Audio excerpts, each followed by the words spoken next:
Welcome મિત્રો. તો આ વિડીયોમાં આપણે વાત કરીશું કે ટાઈમ ફ્રેમ આપણી કઈ હોવી જોઈએ, કે ટોપ ડાઉન એનાલિસિસ છે એ કેવી રીતે થઈ શકે છે અને આપણે ટોપ ડાઉન એનાલિસિસમાં શું કરતા હોઈએ છીએ એ આપણે અહીંયા શીખીશું. કે ટોપ ડાઉન એનાલિસિસ એને કહીએ છીએ કે આપણે ટાઈમ ફ્રેમ જે છે, જે 5 minute time frame, 10 minute time frame, પરંતુ આપણે જે એનાલિસિસ કરીએ છીએ, ટોપ ડાઉન એનાલિસિસ કોને કહીએ છીએ કે પહેલાં આપણે 1 ડેની ચાર્ટ પર જોઈશું, પછી 1 અવરના ચાર્ટ પર જોઈએ, પછી 15 મિનિટનો ચાર્ટ લગાવીએ, પછી 5 મિનિટનો ચાર્ટ લગાવીએ અને શેના ઉપર કઈ ટાઈમલાઇનનો કઈ રીતે આપણે ઉપયોગ કરીએ છીએ એ બધું અહીંયા આપણે જોઈશું. તો સૌથી પહેલાં કે સ્વિંગ ટ્રેડિંગ અગર મારે કરી છે, કે મેં આજે ટ્રેડ લીધો અને એ હું એક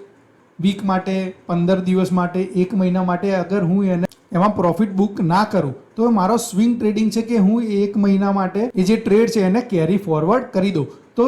એના માટે હું શું કરીશ કે લાર્જર જે ટાઈમ ફ્રેમ છે, તો 1 ડેની જે ટાઈમ ફ્રેમ છે એને હું જોઈશ અને એમાં જો મારો મેઇન ટ્રેન્ડ છે કે માર્કેટ અપસાઇડમાં જઈ રહ્યું છે કે માર્કેટ ડાઉનસાઇડમાં જઈ રહ્યું છે, એ મારો મેઇન ટ્રેન્ડ છે, એ હું 1 ડેનો ચાર્ટ લગાવીશ અને એના ઉપર મારું એનાલિસિસ કરીશ. અને એ પછી હું શું કરીશ કે મારે જો ટ્રેડ લેવું છે તો 1 અવરની ચાર્ટ લગાવીશ, 1 અવરની કેન્ડલ્સ હશે બધી, અને એના પર હું જોઈશ કે મિડ રેન્જમાં કયો ટ્રેન્ડ ચાલી રહ્યો છે. માર્કેટનો મેં મેઇન ટ્રેન્ડ છે એ 1 ડેની ચાર્ટ ઉપરથી જોઈ લીધો અને પછી હું જોઈશ કે મિડ રેન્જમાં શું થઈ રહ્યું છે, કે માર્કેટ સાઇડવેઝ જઈ રહ્યો છે કે માર્કેટ અપટ્રેન્ડમાં જઈ રહ્યું છે. તો હું એ મિડ રેન્જના ટ્રેડની અંદર મારી જે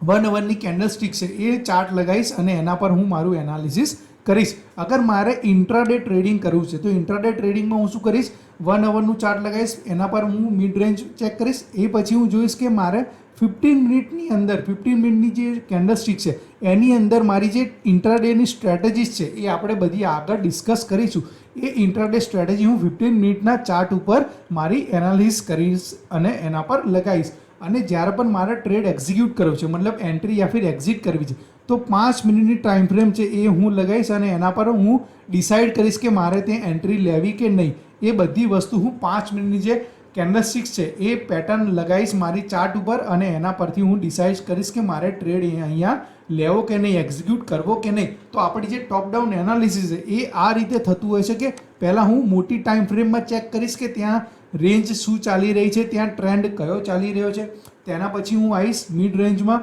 અને એના પછી મારે કઈ સ્ટ્રેટેજીસ કઈ જગ્યાએ લગાવી, સપોર્ટ રેઝિસ્ટન્સ ડ્રો કરીશ યા ફિર ઇન્ડિકેટર લગાવીશ યા ફિર ટ્રેન્ડ લાઇન ડ્રો કરીશ, ક્યાં બ્રેકઆઉટ થઈ રહ્યું છે, ક્યાં બ્રેકડાઉન થઈ રહ્યું છે, એ બધું હું 15 મિનિટ્સ પર ચેક કરીશ. અને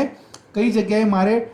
એન્ટ્રી લેવી છે એ હું 5 મિનિટ ટ્રેન્ડ જે કેન્ડલસ્ટિક છે એના પરથી હું ડિસાઇડ કરીશ કે મારે આ જગ્યાએ એન્ટ્રી લેવી કે નહીં. તો આ થઈ ગયું આપણું ટોપ ડાઉન એનાલિસિસ, જ્યાં આપણે મોટી ટાઈમ ફ્રેમથી ચાલુ કરીને નાની ટાઈમ ફ્રેમ સુધી જઈએ અને ત્યાં આપણું જો એન્ટ્રી